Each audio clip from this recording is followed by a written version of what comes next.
Welcome to AI in Marketing. I am your host and news curator Stan Berteloot from Nytro Marketing. You will find links to all the stories mentioned in this episode in the show notes.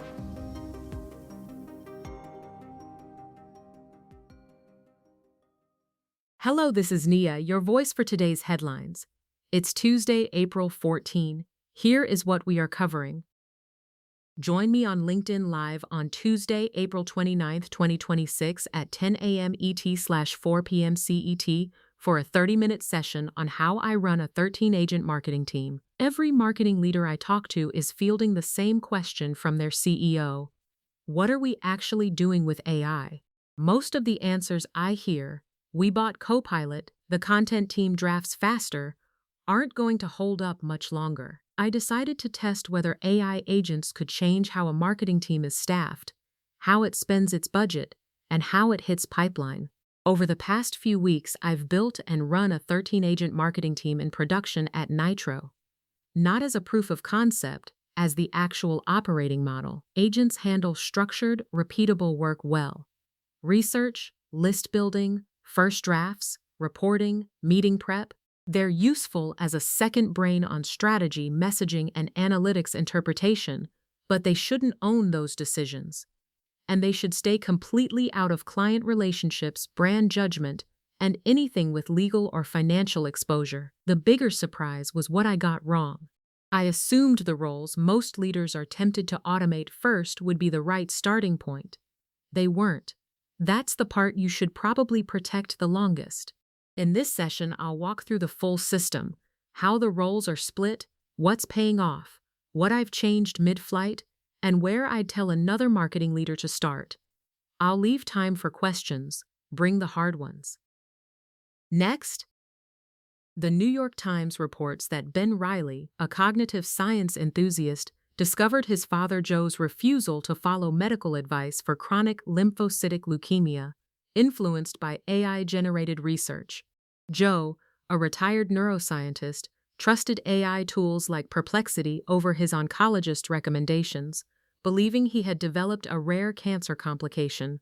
Despite his son's efforts to convince him otherwise, Joe remained steadfast in his decision, leading to a deterioration in his health. Ben, who had warned about AI's potential dangers, found himself grappling with the technology's impact on his father's life. Joe eventually began treatment, but it was too late and he passed away. Ben now questions the effectiveness of his mission to educate others on AI's risks. Ben reflects on his father's death, acknowledging that while artificial intelligence AI didn't directly cause it, misinformation influenced his father's medical decisions. Joe, Ben's father, was skeptical of doctors and hesitant about treatments, including for lung cancer. Despite being tech-savvy and having access to a caring doctor, Joe was misled by AI-generated information that appeared scientifically credible. Ben, who tried to change his father's mind, questions if his efforts were too late. Since Ben's essay, 4 major tech companies have launched consumer health tools, encouraging users to consult AI for medical advice. This development raises concerns about the potential for AI to misinform users, even those like Joe, who are considered ideal users due to their skepticism and tech proficiency. On a different note, more than 70 organizations, including the ACLU and Epic, have urged Meta to abandon its plan to integrate facial recognition technology into Ray-Ban and Oakley smart glasses. The feature, known internally as name tag, would allow users to identify strangers in public, raising concerns about privacy and safety for abuse victims, immigrants, and LGBTQ+ individuals. The coalition argues that such technology in consumer eyewear poses significant risks and cannot be mitigated through design changes. They demand Meta disclose any instances of misuse and consult privacy experts before proceeding. The Electronic Privacy Information Center has also called for regulatory intervention, citing potential privacy violations. Meta and its partner EssilorLuxottica have not responded to requests for comment. Meanwhile, OpenAI's chief new revenue officer, Denise Dresser, outlined a strategy in a leaked memo that criticizes rival AI company Anthropic. The memo, reported by The Verge, accuses Anthropic of inflating its revenue figures, suggesting that its actual revenue is $22 billion, not the $30 billion reported by Bloomberg. This adjustment places Anthropic behind OpenAI, which claims a $24 billion run rate. Dresser alleges Anthropic uses accounting methods that exaggerate revenue, particularly through revenue-sharing agreements with Google and Amazon.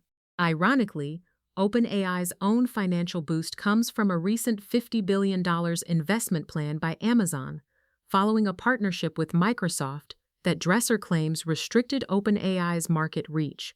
Despite acknowledging Anthropic's lead in enterprise customers due to its coding advantage, Dresser argues that focusing on revenue generation is a strategic mistake for Anthropic. She criticizes Anthropic's leadership, describing it as elitist and restrictive. This stance is notable given OpenAI's history of lobbying against federal regulations and its own leadership's desire for influence in AI development. The memo reflects OpenAI's competitive positioning as it seeks to maintain its status in the AI industry. With that said, the Internet Archive's Wayback Machine, a crucial tool for preserving web pages, faces challenges as major news outlets, including USA Today and the New York Times, block its archiving efforts. These restrictions arise from concerns about AI companies using archived content for training models, potentially violating copyright laws.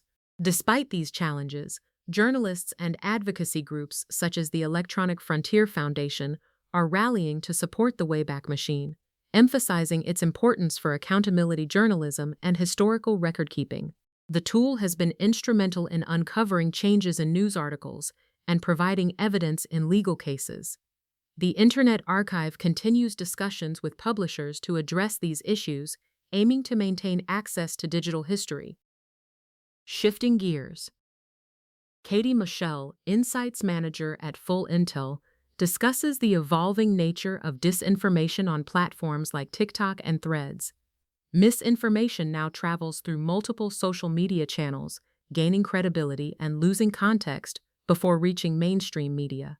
Traditional media literacy frameworks are inadequate for this new pipeline, where misinformation spreads through remixing and reposting. TikTok's algorithm prioritizes engaging content over authoritative sources, while Threads encourages rapid, simplified exchanges. Communications professionals must adapt by monitoring where narratives form, such as TikTok comments and Threads replies, rather than relying solely on news articles. Understanding these dynamics is crucial for crisis management, especially in sectors where trust is vital, as undetected disinformation can cause significant reputational harm. After that, AI workforce enablement is becoming crucial as enterprises integrate artificial intelligence across their operations.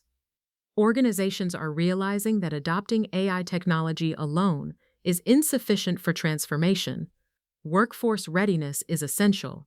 Structured AI training and digital skills development are now strategic necessities. Many companies face a readiness gap, with employees struggling to effectively use AI tools without targeted training. This gap is a significant barrier to achieving returns on AI investments. Companies that prioritize workforce enablement see better tool adoption, improved data governance, and faster realization of AI benefits. AI training extends beyond technical skills, requiring a comprehensive strategy that includes executive education, cross-functional literacy, and responsible AI governance. The rapid pace of AI advancements demands continuous learning frameworks, as static training models are inadequate. Enterprises must adopt dynamic, certification-aligned programs that evolve with AI innovation. Global companies must also address regional workforce disparities, ensuring consistent training standards while adapting to local regulations. Structured AI training enhances cybersecurity and risk management, reducing exposure to misuse and compliance violations. Investing in AI workforce development strengthens employer branding and attracts talent, providing a competitive edge. Sustainable transformation relies on integrating technology, governance, and human capability, with workforce enablement determining long-term impact. Finally, The Trump administration is urging major banks to test Anthropic's Mythos AI model for cybersecurity, despite the Pentagon's legal battle with the company over its refusal to remove safety restrictions on its AI. Treasury Secretary Scott Bessent and Fed Chair Jerome Powell have encouraged banks like JP Chase, Goldman Sachs, Citigroup, Bank of America, and Morgan Stanley to adopt the AI, which has identified numerous zero-day vulnerabilities in major software. This move is contradictory, as the Pentagon has labeled Anthropic a supply chain risk, barring it from military contracts.